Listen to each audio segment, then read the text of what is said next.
अगर ग्वालियर की बात की जाए तो क्या कुछ खास और बड़ी खबरें आज ग्वालियर से?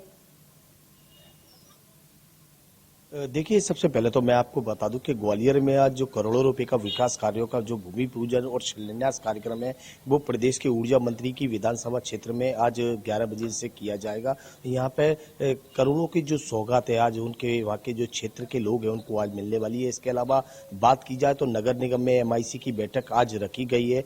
चूंकि एमआईसी की बैठक में आउटसोर्स का मुद्दा काफी गरमाया हुआ है, इस पर भी चर्चा की जाएगी। चूंकि समय अवधि जो थी आउटसोर्स कर्मचारियों का जो डाटा मांगा गया था 40 महीने का, वो अब तक नगर निगम के अधिकारियों ने जांच समिति है उसको नहीं सौंपा है। इसको लेकर भी हंगामा हो सकता है। चूंकि नगर निगम के अधिकारियों ने यह आश्वासन दिया था कि 7 दिन के अंदर आपको डाटा उपलब्ध करा दिया जाएगा। हालांकि अब 7 दिन की जो अवधि है उसमें मात्र 4 दिन शेष रह गए हैं, तो ऐसी स्थिति में हंगामे के आसार बने हुए हैं। इसके अलावा बात की जाए तो सड़कों का मुद्दा ग्वालियर में काफी छाया हुआ है। जिस तरह से प्रदेश के मुख्यमंत्री शिवराज सिंह चौहान ने मध्य प्रदेश की खस्ताहाल सड़कों को लेकर अपनी नाराजगी व्यक्त की थी, उसका असर ग्वालियर में देखने को मिला है। चूंकि ग्वालियर में ऊर्जा मंत्री जो प्रद्युम्न सिंह तोमर है, वो खस्ताहाल सड़कों को लेकर अभी उन्होंने एक बयान दिया था कि वो चप्पल जूते जब तक नहीं पहनेंगे जब तक कि उनके विधानसभा क्षेत्रों की सड़कों का निर्माण नहीं हुआ जाता। तो इसको लेकर ग्वालियर में पहले से ही सड़कों को लेकर सियासी घमासान मचा हुआ था।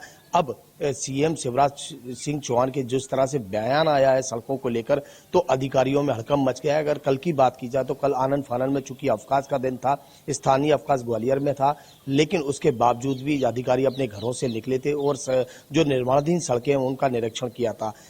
ताजा अपडेट ये है कि अभी निगम कमिश्नर ने ऐसे 30 लापरवाह जो ठेकेदार हैं जिन्होंने सड़कों का निर्माण के लिए अपनी टेंडर प्रक्रिया में भाग लिया था, उनको नोटिस जारी किए हैं और उनको एक अल्टीमेटम दिया है कि समय अवधि में सड़कों का निर्माण नहीं हुआ तो उनके खिलाफ एफआईआर कराई जाएगी। वहीं जो निर्माणाधीन सड़कें हैं उसके लेकर भी जो ठेकेदार है उनको टास्क दिया है कि दिसंबर माह के अंदर उन जो निर्माणाधीन सड़कें जो एक लंबे समय से पेंडिंग पड़ी हुई हैं, जिनका निर्माण कार्य नहीं किया जा रहा है, तो उन पर अगर तत्काल कार्रवाई नहीं हुई, अगर सड़कों का निर्माण समय सीमा में नहीं किया गया, तो उन ठेकेदार के खिलाफ भी कार्रवाई की जाए। तो ये कहीं ना कहीं प्रशासन अब हड़कंप में। हालांकि प्रशासन का ये भी कहना है कि कहीं समय समय पर जनप्रतिनिधियों का हस्तक्षेप होता है, जिसके चलते ये हमें जो निर्माण कार्य होते हैं उसमें थोड़ा सा समय लग जाता है। इसके अलावा ग्वालियर में 2 बड़े इवेंट हुए थे, एक नितिन गडकरी जी ग्वालियर आए थे, उसके अलावा अमित शाह का ग्वालियर दौरा था।